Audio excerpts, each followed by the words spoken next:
방금 소개받은 삼성 서울병원 최종수입니다. 제가 와서 이제 핸드폰으로 이렇게 앞에 그 QR 코드를 읽으니까 스캔하니까 다른 게 안 나오고 do something wonderful이라는 단어가 나오더라고요. 그래서 제가 오늘 이렇게 인텔에서 이렇게 그 발표를 기회를 주셔서 되게 고맙습니다. 근데 제가 생각해 보니까 여기 계신 분들 아까 전에 150명 리스트를 쭉 봤는데요.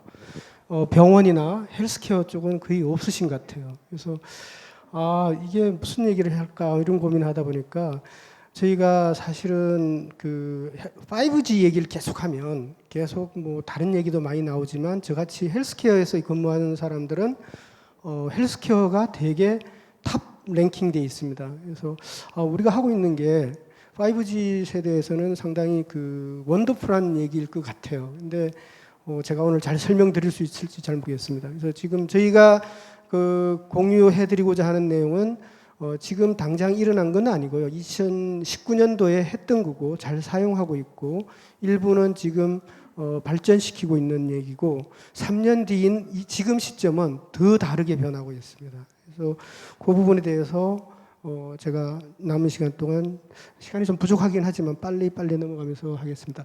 삼성 서울병원은 여기서 멀지 않습니다. 지하철로 한 10분 정도 되고요. 강남에 위치해 있고 1994년도에 개원이 돼 있고 제가 아마 이 자리에 서게 된 배경도 병원은 상당히 고식적입니다. 그러니까 환자, 고객 이런 개념이 많이 없었던 시절에 병원이 생겼고 그다음에 저희가 5G에 대한 부분도 이제 집중하는 이유가 결국은 우리가 커뮤니케이션이라든가 참여라든가 인게이지먼트 이런 것들에 대한 좀 더 이노버티브한 뭔가를 제공하려고 노력하고 있기 때문에 제가 이 자리에 섰다고 생각합니다. 저희는 하루에 10,000명 정도의 환자가 오고요. 2,000베드가 있고요.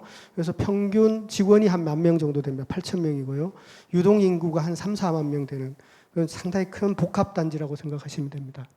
저희 병원은 그 비전에도 나와 있듯이 미래의료의 중심이라고 갈 수 있도록 노력하고 있고 그 밑바탕에는 우리 환자라든가 의사라든가 함께하는 진료하면서 같이 행복해보자 이런 부분을 저희가 슬로건이라고 할 수 있습니다. 그런 부분을 이루기 위해서는 가장 먼저는 환자 중심의 어떤 프로세스라든가 비즈니스라든가 이런 부분들이 일어나고 있지만 제가 맡고 있는 디지털 혁신, IT 영역에서는 첨단 지능형 병원을 목표로 하고 있습니다. 그래서 첨단 지능형 병원에 많은 얘기들이 있을 수 있지만 저희는 데이터를 어떻게 잘 분석, 활용해서 데이터 기반으로 좀 더 좋은 서비스, 진료, 연구를 할 수 있도록 지원하고 있고요. 그러다 보니까 이제 AI 같은 것도 만들어지고 생뚱맞게 저희는 제일 첫 번째로 5G를 넣었습니다. 5G가 그만큼 아까 전에 초기에 이 행사의 슬로건처럼 Do something wonderful이라고 저희는 생각하고 있습니다. 그 사례에 대해서 저희가 조금 오늘 설명드릴 건데요. 저희가 2019년도에 KT하고 5G 기반의 스마트 혁신 병원이라는 것을 진행을 해왔고요. 이 부분은 다른 영역도 마찬가지지만 전 세계적으로 거의 없는 사례라고 생각하시면 되고요. 저희가 삼성전자라든가 통신사라든가 KT라든가 또 인텔 같은 이런 그 IT 기업에서 좀 더 혁신적으로 저희 한국에서 많이 활동하고 있기 때문에 저희가 그런 수혜를 받고 있다고 생각하고 있습니다. 삼성 서울병원은 이렇게 생겼습니다. 병원 건물은 3개고요. 연구소, 미래의학관이라고 하는 부분은 연구소고요. 제가 근무하고 있는 건 일원역입니다. 초기에 저희가 병원에 왔을 때, 94년도 왔을 때는 이 건물밖에 없었습니다. 근데 지금 이렇게 많이 생겼고, 제가 사례로 들 양성자라는 센터가 옆에 또 하나 있습니다. 그리고 교수 연구실이라든가 저희가 오피스 공간은 또 일원역 한 1km, 2km 정도 떨어져 있고 매일 걸어 다닙니다. 이렇게 돼 있고요. 여기에 이제 그 5G가 비싸더라고요. 모든 데 깔 수 있는 건 아니고 저희가 안병원의 일부, 양성자의 일부, 그다음에 일원역에 거리가 떨어져 있는 유선이나 무선 네트워크로 커버할 수 없는 어떤 거리에 있는 부분에서 저희가 5G를 생각했다고 생각하시면 되겠습니다. 먼저 제가 설명드려야 될 게 5G 기반 양성자 치료 정보 시스템인데요. 왜 양성자 치료 하신지는 아세요? 그러니까 제가 여기 계신 분들은 다 엔지니어 베이스라서 사실은 이런 질문이 적절하지는 않을 것 같긴 한데요. 왜 양성자 치료가 저희가 시작했을 때는 한 1년에 한 2, 300억 적자 나는 시스템인데요. 이런 걸 시작할까요? 뭐 제가 답변보다는 제가 설명드리는 게 나을 것 같은데요. 우리가 보통 암 치료를 하면 방사선 치료를 합니다.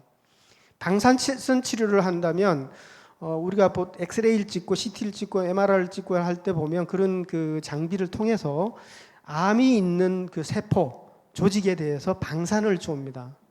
우리 몸을 그 3차원으로 생각하면 제가 간에 암이 있다면 방사선 치료를 한다면 보통은 360도 돌려서 그 타겟 부위를 갖다가 방사선을 쫍니다.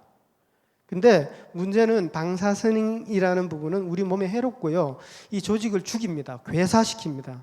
근데 간이 죽으면, 간세포만 죽으면 좋겠는데 이 간세포까지 위한 이 경로에 있는 세포들이 죽어요. 우리가 저희 아버지께서 이제 비인강암이라고 그래서 되게 특이한 암에 걸리셨는데요. 이 코 안과 뇌 사이에 있는 여기에 암이 있어요. 이게 주로 훈제, 그러니까 연기가 많은 그 환경에 사시는 분들이 많이 걸리는 건데 여기 치료를 하기 위해서 360도 이쪽 머리 쪽은 못 쏘니까 이제 옆으로 돌리겠죠. 여기 쏘면 여기에 내려앉아요. 그래서 암 치료할 때 방사선 치료를 하게 되면 대개 다 조직이 이제 유방암 같으면 유방이 이제 이렇게 세포가 죽겠죠. 저희 아버지 같은 경우는 이렇게 내려앉았어요. 한 1년, 2년 지나면 얼굴이 이제 비대칭이 됩니다. 근데 그러니까 양성자 치료는 어떤 효과가 있냐 하면요. 이 시간이 너무 빨리 가는데 이렇게 방사선 양성자는 이렇게 갑니다. 방사선 전이가 이렇게 가다가 타겟 부위에 가서 착 피크를 내요. 그 얘기는 조직을 죽이지 않습니다. 그래서 소아, 여성, 그다음에 머리 치료할 때는 양성자 치료를 합니다. 근데 양성자 치료를 저희가 하는데요. 문제는 이렇게 환자를 눕혀놓고 치료하는데 저희 쪽 언어로는 정의적 방사선 치료 이렇게 위치를 잡아가면서 치료를 합니다. 그래서 시뮬레이션을 하고 이 환자가 누워있는 이 영역에 대해서 조금이라도 오차가 5% 정도 벗어나면 타겟 부위가 틀려집니다. 근데 제가 설명드렸듯이 5G가 양성자가 암병원에서 1km 정도 떨어져 있어요. 환자 진료보고 있는 의사한테 환자가 위치가 좀 틀어졌어요. 우리 시뮬레이션하고 한 거하고 다르잖아요. 어떻게 해요? 5% 이상 나가면 의사한테 콜을 해야 됩니다. 근데 의사가 환자는 여기 누워 있는데 의사가 걸어서 오는데 10분, 20분, 30분 심지어 상담하고 있으면 한 1시간도 기다리고 누워 있어야 되는 거예요. 근데 그 유선을 깔려면 또 땅을 다 파야 되는 거고. 그래서 저희 같은 경우는 마침 5G가 있어서 5G로 연결을 해서 그 1km 떨어진 연구실에서 또는 상담실에서 이 환자의 그 위치를 보면서 치료를 하는 겁니다. 근데 이게 이제 의사와 의사가 아닌 방사선사의 역할이 다르기 때문에 방사선사가 그걸 할 수는 없어요. 그래서 병원에 이런 제약적인 요건이 되게 많습니다. 그래서 여기에 지금 나오는 것처럼 양성자 치료센터와 암병원에서 치료하는 어떤 그 콜래보레이션에 대해서 이런 5G 같은 치료 기술이 필요했습니다. 이 부분은 뭐 케이스가 많이 발생하지 않기 때문에 건수는 많지 않지만 되게 요긴하게 쓰고 있다라고 보시면 될 것 같아요. 그래서 저희가 이제 예전에 기자 간담회 때 썼던 내용들이고요. 또 하나는 그 디지털 병리라 그래서 여러분들 엑스레이 찍잖아요. 엑스레이 찍으면 예전에는 필름을 갖고 다녔어요. 근데 요즘은 다 엑스레이 그 CD로 영상을 갖고 다닙니다. 근데 이 몸통 흉부 엑스레이 하나 찍는 게 이게 이렇게 큰데 8메가밖에 안 나와요. 그레이 스케일이라 그래서. 근데 디지털 병리는 어떤 건가 하면요. 내시경을 했어요. 내시경을 하면 이게 용종이다 그래서 떼내잖아요. 떼낸 걸 병리과 보내면 염색해서 슬라이드 위에 올립니다. 근데 몇 바이 몇 킬로 마이크로미터로 이제 자르죠. 그걸 이제 현미경 보고 10 바이 10 그러니까 100배로 이제 찍어요. 그 찍은 거가 아까 전에 100배가 되면 1기가가 나옵니다. 생각해 보세요. 이게 이 한 몸을 찍었는데 8메가밖에 안 나오는데 제 몸에서 떼낸 요만한 게 1기가가 나옵니다. 삼성서울병원은 그 암병원이 있고 전국에 있는 암 환자들이 되게 다 몰려요. 저희 병원에 한 30%가 유방암 환자, 그 대장암, 소화기암, 위암 이런 분들이 모이세요. 그리고 그 외에 많은 암종이 또 있습니다. 근데 수술실은 저희가 58실이 있어요. 58실이 본관 암병원이 있는데 수술실 옆에는 병리과 의사가 당직을 쓰고 있습니다. 수술하고 나오다가 이제 조직이 딱 샘플이 나오면 그걸 보고 병리과 의사가 이제 판단 육안으로 보고 이제 현미경을 보고 뭐 이런 것들을 하거든요. 근데 제가 말씀을 드렸잖아요. 유방암이나 대장암은 환자가 많기 때문에 당직 의사를 그게 돼요. 근데 전립선 암 환자는 그렇게 많지 않아요. 근데 그런 것들이 발생하면 병리과에서 도움을 받아야 돼요. 근데 그 의사가 항상 수술 자리도 없습니다. 거기 딱 두 사람, 세 사람 병리과 의사가 앉아 있는데 그 오늘 수술하는 모든 질환에 대해 병리과 의사를 거기 둘 수가 없어요. 그래서 아까 전에 일원역에 있는 교수 연구실에 두고 있는데 제가 설명을 이렇게 보시면 이분이 이제 슬라이드라든가 이런 것들을 올리고 이거에 대해서 이분은 이 시절에는 교수가 아니고 전임이 그러니까 그 전공 의사를 전문의가 되고 나서 교수 되기 전에 이제 좀 계약직 비슷하게 펠로우라고 하는 걸 포닥이라고 하면 비슷할 겁니다. 그거 하시는 분인데 이분이 스페셜티가 커리어가 높지 않습니다. 그래서 이 부분을 하고 있다가 다른 그 시니어 프로페서한테 요청을 해야 되는 거죠. 근데 그 부분이 마침 우리 병원의 안병원 옆에 당직에 있으면 큰 문제가 없습니다. 근데 이 부분을 말로 설명할 수는 없어요. 심지어 뭐 해외 나가 있거나 이러면 며칠 전에 그 의사 없어서 수술 못 받은 경우도 있지 않습니까? 그런 부분처럼 해외 나가거나 이런 경우에 대해서 도움을 받을 수가 없어요. 그래서 저희 같은 경우는 그 스페셜티마다 그 온콜 베이스로 해서 이렇게 물으면 답을 줄 수 있습니다. 보통 100배 정도 저렇게 그 영상을 처리하는데요. 그게 루틴한 거고 조금 앞으로는 조금 더 많아질 것 같아요. 200배, 300배, 400배 되면 한 4기가 정도 나와요. 근데 조금 더 시간이 지나면 이게 3D로 갑니다. 이게 5G가 지금 do something wonderful 하려면 삼성전자나 인텔에서 지금 3.5GHz, 뭐 4.7GHz 이런 수준이 아니고 28GHz로 빨리 올려서 이게 상용화를 하지 않으면 저희 헬스케어에서는 조금 원더풀한 것을 좀 빨리 앞당기기에는 좀 어렵지 않나 저희는 그런 생각을 하고 있고요. 이렇게 옆에서 이제 레퍼런스를 해주는 거죠. 그래서 이런 부분들을 저희가 하고 있고요. 그 많은 5G에서 제일 첫 번째 나오는 아이템들이 대부분들이 원격 수술일 겁니다. 초저지연 얘기 보통 하시잖아요. 제가 마우스가 아니라 손가락 갖고 이렇게 딱 잡으면 저쪽에 원격지에 있는 로봇 팔이 움직여서 수술할 수 있다 이건데요. 저희가 아직은 아닌 것 같아요. 사실은 뭐 다 딜레이가 있고요. 네트워크 환경을 아주 잘 갖춘다 하더라도 그럼 로봇 팔이 그렇게 딜레이가 없냐? 레이턴시에 대한 부분들 앞으로도 더 기술적으로 극복해야 될 부분이 있습니다. 그래서 저희는 수술 자체가 아니라 수술 교육에 어떻게 써볼까라고 저희가 고민해서 했는데 오른쪽에 보이시는 이게 지금의 이제 수술하는데 130년 전에서도 비슷한 그림입니다. 늘 우리가 이제 이런 설명을 하는데요. 130년 전에도 환자가 있고 수술을 하려면 한 팀이 이렇게 움직여야 돼요. 그 다음에 그거를 배울 사람들은 옆에서 이렇게 보고 있어요. 그래서 지금은 이렇게 수술장에 뒷단에 이제 키높이 이제 계단을 놓고 전공의들라든가 이제 수련의들이 이렇게 머리 숙여서 이렇게 보고 있죠. 근데 얘네들이 잠을 못 자갖고 머리를 그 앞에 수술하는 의사들의 머리를 팍팍 치고 그래요. 그래서 저희가 이 수술 교육에 이걸 어떻게 써볼까라는 게 이제 저희가 머리를 쓰다 보니까 5G가 그때 나온 거죠. 어떤 상황인가 하면요. 조금 동영상을 보시는 게 나을 것 같아요. 그래서 어쨌든 뭐 기계라든가 이런 부분에 니즈가 있고 이제 머리에 헤드셋을 쓰고 그때 이제 KT 5G 이때 그 3.5GHz라서 지금 생각해 보면 진정한 5G는 아니었던 것 같아요. 그래서 여기 보시면 수술하시는 분이 이제 여기 이제 환자 있고 이게 아까 전에 거기가 안병원이고 여기는 이제 일원역 캠퍼스에서 실시간으로 이제 줘야 하는 건데 우리가 말을 하면서 이제 이 사람이 의사가 설명하는 것들이 레이턴시가 없다라는 걸 이제 보여주는 뭐 교육에는 조금 레이턴시 있어도 되겠죠. 근데 이제 직접 수술하려면 조금은 아직은 조금 기다려야 될 것 같아요. 지금은 저희가 내시경 수술 같은 것도 거의 다 로봇팔이고 수술할 부위가 조금 그러니까 크지 않다 이러면 거의 다 로봇이 움직인다고 생각하시면 됩니다. 전립선, 뭐 방광염 이런 수술 같은 거는 거의 다 로봇, 다빈치라 그래서 뒤에서 손가락으로 움직이는 그런 부분들로 그 수술하고 있다고 생각하시면 될 것 같습니다.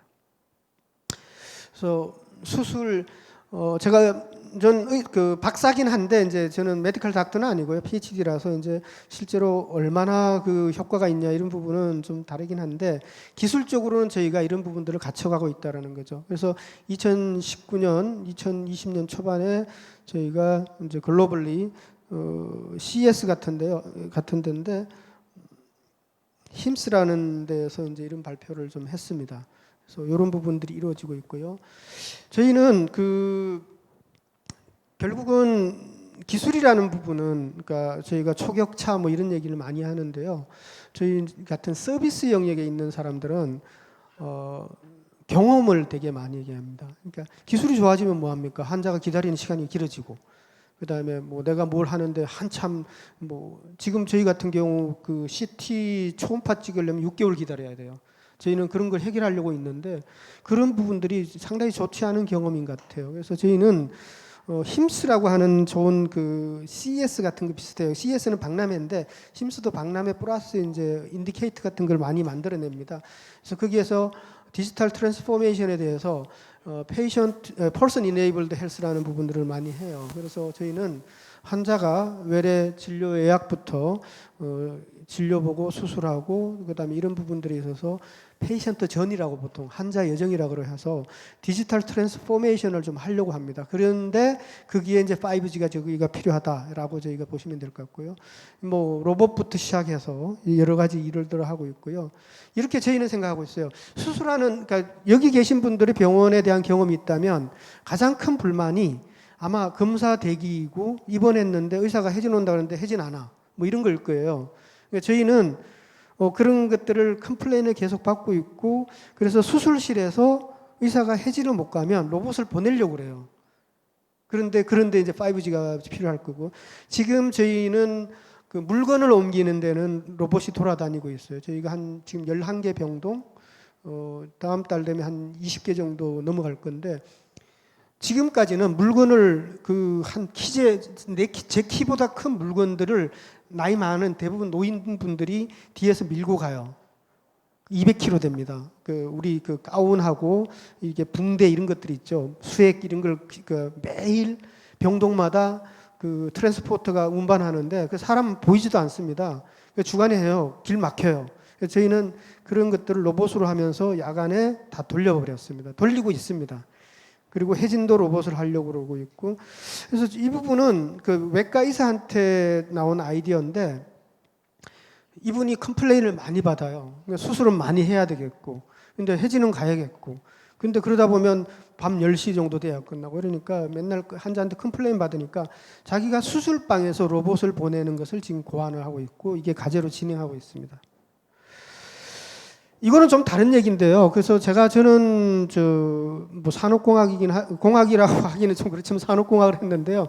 결국은 요즘 5G 특화망이라는 부분이 좀 생겼는데 5G 특화망은 결국은 저희 같은 프로페셔널 영역에 그러니까 서비스를 제공하는 사람들의 영역에 써야 되고 환자들은 어차피 거기 접근하기 어렵습니다. 그래서 듀얼심 요즘 많이 나오는데 저희는 환자는 저희가 제공하는 서비스를 다운링크로 받아볼 수 있고 우리 정보 제공자는 업링크 할 수 있는 이런 체계로 좀 빨리 관점을 바꿔갔으면 좋겠고 저희가 그런 부분에 있어서는 다행스럽게 생각하는 거는 저희 한국이라는 나라에서 있다 보니까 세계적으로 가장 빨리 나가는 사례들을 계속 만들어내고 있습니다. 이건 제 소개고요. 혹시 뭐 1분도 안 남았는데 질문 받고 이런 거 있나요? 아니면 제가 끝내도 되나요? 네, 제가 준비한 자료는 여기까지입니다.